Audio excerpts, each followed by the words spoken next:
rendu à Yann Sénéchal sur Radio Pirate. Mon ami Jerry, Yann est dans le baseball. Yes. Ça, c'est important, ça, de décrocher. Décrocher pas à peu près avec tout ce qui se passe. Beaucoup de nouvelles bizarres. Quel genre de week-end t'as eu, mon ami Yann? Ben écoute, c'est les camps d'évaluation des A et des B dans notre association de baseball mineur, puis je suis un peu responsable de ça avec un autre gars. Fait que, grosse fin de semaine chargée, mettons. Est-ce que tu es en train de me dire qu'il y a de plus en plus de jeunes qui jouent au baseball? Écoute, dans notre coin, nous autres, c'est assez stable. On est à 325 pour la partie Est de Lévis qui se font évaluer. Je pense qu'on a 400 inscriptions, 450 inscriptions dans ce coin-là. Fait que c'est quand même gros. C'est encore moins gros que le soccer. Là. Le soccer est immense là, comme association de sport amateur. Mais le baseball continue sa montée. Des bonnes nouvelles, des bonnes nouvelles. On va peut-être être obligé de rénover une coupe de terrain. Le baseball est un peu plus dur que le soccer. Le soccer, c'est un sport, puis au début, je parle pas de l'élite, là, mais c'est un sport qui peut être pratiqué par plus de monde. Le baseball, il y a des gens, un peu comme le golf, même le hockey, dans une certaine mesure, beaucoup de monde ont de la misère à juste, réussissent un peu à avoir quelques skills avec les patins. Là, tu rajoutes le bâton, ouais, OK, on va me tenir un peu avec. Là, tu rajoutes la puck, ça commence à être compliqué un peu. Donc, il y a des sports, des fois, un peu plus faciles que d'autres pour la participation. Le soccer, je sais qu'il y a des excellents joueurs de soccer, je sais qu'il y a des passes de soccer difficiles, pas ce que je dis, mais au départ, ce que tu as besoin pour jouer, de courir un peu puis de frapper sur le ballon, ça pousse plusieurs à commencer ça. Ben, ce qui est plus dur au baseball, c'est le mental. À un moment donné, c'est un sport où est-ce que ce qui est primordial pour un jeune, c'est la gestion de l'échec. Fait que à un moment donné, ça finit par être tannant à gérer un échec. Là. Ouais. Il y a beaucoup de strikeouts, c'est plus dur au bat. Fait que tu finis par perdre le goût aussi. Puis je pense qu'il y a quand même un fléau qui existe au baseball, c'est la pression mise sur les jeunes par le parent directement, l'anxiété créée par le parent. OK, à ce point-là. Parce que le parent, il faut qu'il apprenne à gérer l'échec de son enfant. Il va se faire striker dans son été. Puis des bouts, je pense que ça fait en sorte que ça passe pas. Il y a un style de parenting qui est très mauvais puis néfaste pour le baseball. Puis ça nuit à plusieurs jeunes. Fait qu'ils finissent dans le moustique. Ouais, mais le baseball, quand tu es au bâton, là, c'est un peu comme, mettons, faire un par au golf après 2 bogeys. C'est que tu vas retenir... Tu as toujours le goût de recommencer pour l'avoir. Puis on dirait que si c'est bien canalisé, ce que tu racontes là, c'est que c'est le contraire. C'est que les échecs te poussent à le faire plus. En tout cas, si t'es bien coaché. Non, tu dis, Christian, la prochaine fois, je vais l'avoir. La prochaine fois, je vais l'avoir. Tu peux te motiver, tu peux te démotiver avec les mêmes affaires, mais tout dépendamment de ta personnalité, ou encore, ça va te développer, cette personnalité-là. Tu vas prendre l'échec comme un événement de motivation. Écoute, j'en ai fait des sports dans ma vie. J'ai joué au volleyball compétitif, j'ai joué au hockey, j'ai joué au baseball, évidemment. Mais celui qui a forgé le plus mon caractère, c'est le baseball. Ouais. Le hockey m'a appris certaines choses, la détermination, l'agressivité, l'intensité. Des choses pas nécessairement que tu as besoin au baseball, mais la gestion de l'échec, ce qui a vraiment travaillé mon caractère comme personne, c'est vraiment le baseball. C'est tellement psychologique, c'est tellement mental, ce sport-là, que ça te fait vivre toutes sortes de choses. Puis, quand on jouait, nous autres, quand on était ticus, les parents, ils nous dompaient au terrain et ils crissaient le camp. Là. Oui. Fait que ce mood-là, moi j'ai pas appris à jouer au baseball dans l'anxiété créée par mes parents. Mes parents faisaient juste me domper au terrain. Puis je pense que les jeunes d'aujourd'hui ont ce défi-là de gérer leur anxiété qui est générée par leurs propres parents. Puis ça, c'est un méchant défi. Puis je pense que ça fait abandonner des jeunes pour vrai là, dans tout ça. Puis, tu sais, s'il y en a qui écoutent le podcast puis qui coachent, pas qui coachent au baseball, mais qui sont parents de jeunes joueurs de baseball, faites attention à ce que vous dites à votre kid. Faites attention à la ride home qu'on appelle. Là, il a fini sa soirée de baseball, il est 0-4. Ce que tu vas dire dans le char est important. Là. Il est vraiment, vraiment important parce que c'est ça qui va faire que dans 1 an ou 2, il va peut-être abandonner le baseball ou il va peut-être continuer puis il va persévérer. Ouais, mais attends un peu. Ça, c'est un bon sujet. Là. Ouais, c'est un sujet de fun. Parce que c'est un sujet qui est relié à ce qu'on a parlé un peu plus tôt sur la madame, là, la jeune femme qui a quitté QS, qui a abandonné, Émilise, qui n'a pas été capable de prendre le défi qu'il y avait là-dedans, puis que ça s'est découragé rapidement. t'as raison quand tu parles de ça, parce que moi, des fois, je raconte à ma blonde, et mon père, là, quand je m'ennuie de mon père, j'y pense à tous les jours, donc... il est décédé, ça fait 17 ans. Là. Mon père était mon père, puis je ressemble énormément à mon père dans ma gestion de moi-même, puis ma gestion de mes sentiments, de mes émotions, etc. Donc, moi, j'adore mon père. Mais mon père a été très dur avec moi.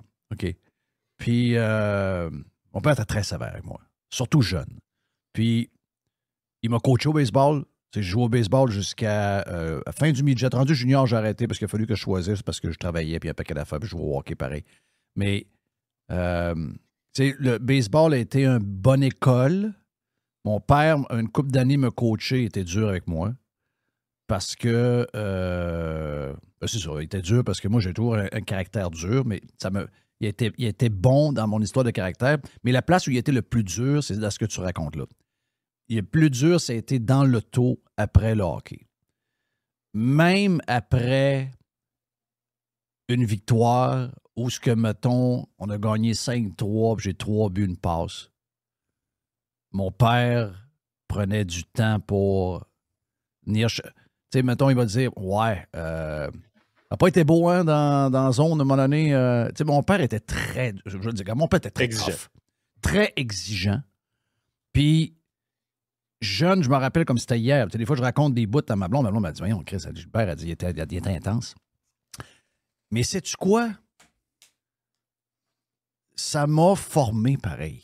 Ouais. Tu sais, mon père était un gars dur. Plus tard, ses filles sont arrivées. Tu sais, moi, j'ai eu des sœurs, j'avais 13 ans, donc des jumelles en plus. Tu sais, il a comme dit, Chris, lui, regarde-toi, là, quand j'avais 14, 15, 16. Puis c'est là probablement que j'aurais eu besoin de faire botter le cul un peu plus.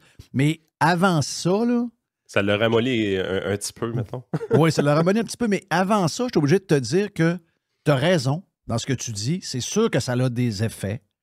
C'est sûr que les parents doivent... Mais en même temps, il faut endurcir nos jeunes, il faut endurcir notre monde. Moi, je trouve que c'est correct, on n'a pas à être comme on y était il y a 30 ans. Mais là, aujourd'hui, là, je trouve que c'est l'inverse qu'on est en train de faire. Ben, écoute, j'embarque dans ce que tu dis, sauf que à un moment donné, je pense que le commentaire est trop sur le résultat. Puis je pense que la bonne réponse est quand même dans ce que tu dis. Tu sais, tu avais eu le résultat qui était souhaitable, 3 buts de base. Mais il y a un détail technique que tu as fait pas correct. Puis il a été insisté là-dessus. Puis ça, moi, c'est quand j'ai déjà moi-même été plus dur envers mes fils aussi dans le monde du baseball. Là. Quand à un moment donné, tu vois un défaut dans la mécanique, la motion, quand un coach privé va le dire, puis là, un moment donné, ça fait 1 mois, puis il ne corrige pas. Il ne fait pas l'effort de le corriger ou il ne met pas le temps pour le corriger. Là, tu te dis, Chris, c'est quand tu vas te réveiller? À un moment donné, c'est là que tu es brasses un peu. Ouais. Mais à un moment donné, si tu arrives puis tu finis ta soirée de baseball, tu es 0-4, mais que tu as eu des bons swings, tu as eu des at-bats compétitifs, mais si tu as fait un ballon dans le champ droit, puis l'arbitre a callé une strike qui n'était pas tout à fait strike ou des choses comme ça, c'est-tu vraiment des mauvaises présences au bâton? T'sais, à un moment donné, je pense qu'il y a des gens qui sont juste focus sur le résultat puis ils veulent faire leur post Facebook dans l'été que hey, mon fils a frappé 3 coups sûrs aujourd'hui. Oh, il y a beaucoup ça, là. Il y a ça, cette pression, puis il y a une pression sociale qui s'établit sur la performance de ton enfant. On le sent dans le parenting. C'est pour ça qu'il y a toutes sortes de choses qui se passent de ce côté-là. Puis tu as raison, moi, j'ai été conciliant, j'ai été dur aussi avec mes fils, mais tout ça. Mais l'idée, ça m'a amené, c'est de défocuser un peu sur le résultat. Là. Oui, il faut sortir un peu de ça. Mais tu comprends-tu mon lien avec... Oui.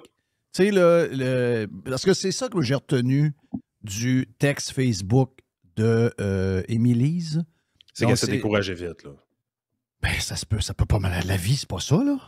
Non, exactement. Puis tu sais, c'est un peu la mairesse de Chapet. On a eu un exemple récemment. Tu sais, elle trouvait ça tough. On faisait croire que tout le monde travaillait 80 heures semaine. Tu sais, c'est parce qu'à un moment donné, genre, si être une représentante de parti non élu, c'est trop difficile, c'est parce que théoriquement, vous nous avez vendu que tu travaillais 70 heures semaine comme député. C'est quoi, là, t'en faisais 90? Oui. C'est quand vous arrêtez de prendre pour des caves. Elle n'est pas encore première ministre. Mettons qu'il arrive une bulle au cerveau aux Québécois dans 2 ans, puis ces deux-là sont genre co-premiers ministres du Québec. Là. si elle pense qu'elle a de l'ouvrage là, mais qu'elle arrive en haut avec tout ce qu'il y a à faire, elle va péter aux frettes, là. Ben, c'est là aussi faut le dire, je pense qu'on se fait bullshiter un peu. Les vraies raisons sont pas dans la charge de travail. Non. Les La vraies raisons... vraie raison, c'est qu'il y a un gars qui n'est pas travaillable dans la gang. Oui, puis c'est un parti de petits autoritaires, là. Oh, oui.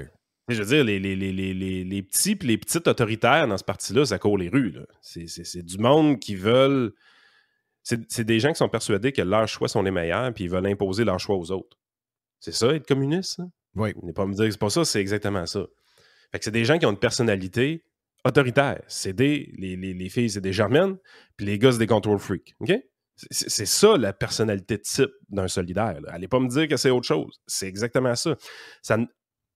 Laisser le droit à quelqu'un de parler, ou est-ce que les idées qu'il exprime sont vraiment contre les tiennes, ça demande un effort.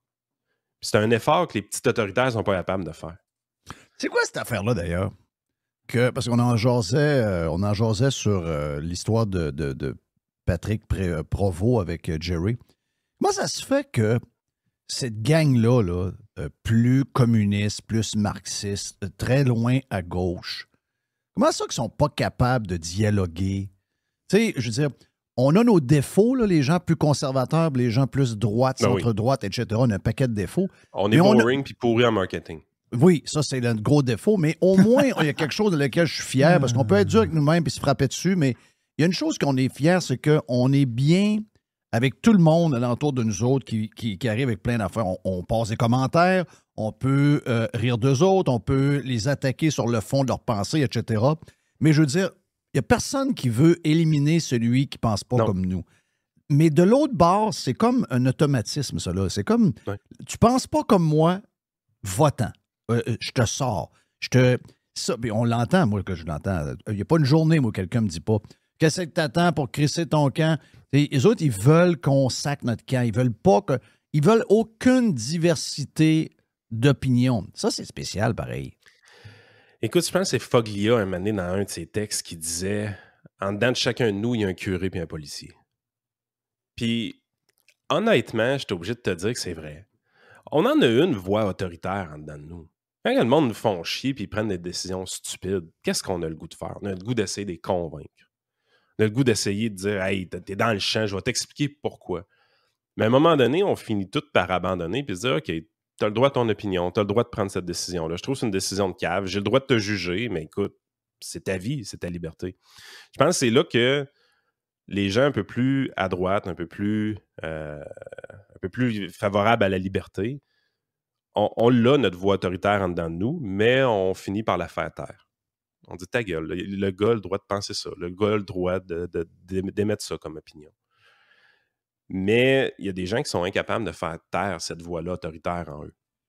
Ils veulent imposer à tout prix leur truc. Puis quand tu regardes vraiment le système communiste, quand tu pousses ça à l'extrême, ben il n'y a aucun système communiste qui a été capable de s'implanter sans l'usage de la force. C'est pas pour rien, là. C'est que ces idées-là, c'est impossible de les implanter sans l'usage de la force. Parce que, justement, ils attaquent la liberté directement de chacun des individus. Naturellement, l'individu va se rebuter, va refuser les baisses de liberté, il va refuser de se faire dérober de son droit de propriété. C'est des droits naturels qu'on appelle. Donc, les gens vont se rebuter à ça. Donc, si tu veux implanter ton système où est-ce que tout le monde est égal, tu es obligé d'utiliser l'autoritarisme. Fait que les gens qui sont dans ces partis politiques-là, ce sont des autoritaires, qui sont incapables de faire taire leur voix autoritaire en dedans d'eux. On en a tous une. Il y en a qui est forte, il y en a qui n'est pas forte, mais on en a tous une. Mais il faut la faire taire à un moment donné. J'ai trouvé que la réponse de GND était lâche. Parce qu'il a fait semblant que tout était beau et jamais il a... Tu sais, il aurait pu... Il a fait ça avec Catou, là. Il aurait pu dire... Écoute, j'ai pris note du commentaire d'Émilise sur moi et mon entourage. C'est noté. On va travailler pour s'améliorer. Tu sais, un genre de petit clin d'œil pour voir que tu l'as vu. Finalement, de faire semblant que j'étais comme si c'était pas arrivé, alors que c'est le point dans son Facebook que les gens ont retenu. Là. Ben lui, il fait semblant que ça n'existe pas. Donc, ça montre un peu quel genre que je partais pour dire quelque chose. Bon, oui, genre de petit Christ que c'est. Ben, en même temps, lui, il doit commencer à être tanné de se faire chier avec une co-porte-parole. Ouais, mais tu viens sage, des gens communistes. Faut bien paraître. Lui, dans sa tête, là, je pense que c'est assez évident que c'est lui le chef du parti. Là. Et c'est lui. Manon, c'était un genre de... C'est un beau front. C'était un genre de mascotte, là. Ben oui. Manon Massé, c'était une mascotte pour bien paraître la patente avec... Ben, regardez, nous autres, on a une femme avec un pinch, on a quelqu'un qui vient d'un milieu défavorisé, qui est proche du monde, puis c'est une genre de mascotte. C'est ça qu'il y avait. Puis, oublie pas une chose aussi, il y a des choses que tu peux remarquer qui sont vraiment intéressantes. Un des premiers commentaires que tu vas avoir sur la publication d'Émilise, c'est ça, Zanetti. Puis dans son texte, Émilise porte beaucoup sur la souveraineté quand même, à l'intérieur de son texte. Québec solidaire ont juste 33 % de leurs électeurs qui sont souverainistes. Oui. La vraie discussion à l'interne qui fait ce parti-là en deux, là, c'est la souveraineté. C'est réellement la souveraineté. Les Québec solidaires ne sont pas des souverainistes. Ce ne sont pas des caribous, ces gens-là. Ces gens-là, ils veulent le multiculturalisme à la Trudeau all the way. Là. Oui, la gang d'option nationale. La gang d'option nationale avec la gang de QS, ça colle pas du tout. Là. Est-ce qu'il y a aussi une tension des citadins et des gens de la campagne aussi? Ben oui. Ah oui, parce que pour n'importe quel bon militant de Québec solidaire, la campagne commence à Trois-Rivières. Là. Si c'est pas Saint-Hyacinthe. Oui. C'est vrai pareil, hein? Oh, oui. C'est ça. Et je te dirais Sainte-Julie, quasiment. Là. Sainte-Julie, c'est la campagne. Sainte-Julie, Bella et l'Assomption, c'est la campagne. Oui. Donc, si la fille vient de l'Abitibi, où ils ont des gens qui viennent des régions un peu plus éloignées, eux autres, là, ils comptent pas, là. Ah non, ils comptent pas. Ils comptent pas pantoute, là. Ah non, ils comptent pas. C'est des bobos, là. En réalité, il y a QS, là, c'est du monde avec des foulards palestiniens à Limoilou, là. Non, mais c'est ça, le Québec solidaire. Émilise, puis mettez-vous à sa place, là. Parce que toute l'histoire de travail trop, tout ça, c'est pas arrivé. C'est pas ça. Là.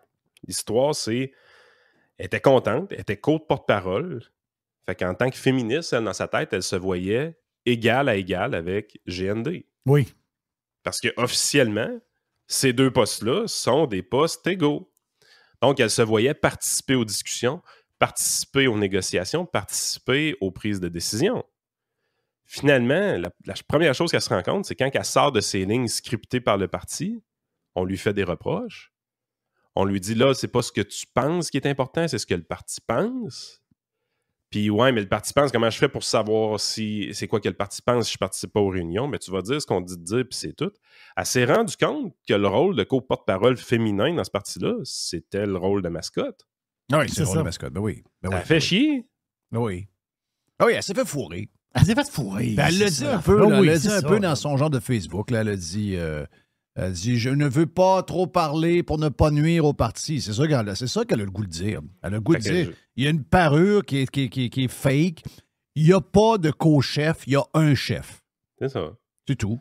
Fait que je vais laisser le costume de mascotte à quelqu'un d'autre. Ruba, ça te tente dessus? Vas-y, Ruba. Hey, Ruba, elle va être full Palestine. Ça se règle, à moins que ça se règle. Elle va faire chier le parti. Là. Le Québec solidaire s'en va à 7% avec Ruba Gazal. Là. Je pense que oui. Parce qu'elle, elle ne sera pas gérable. Elle abandonnera pas. Là. Non. Non. Ruba Gazal, c'est pas, hey, je suis fatigué. Là. Non. Elle abandonne 0. Elle a du chien. Là. Mais ça.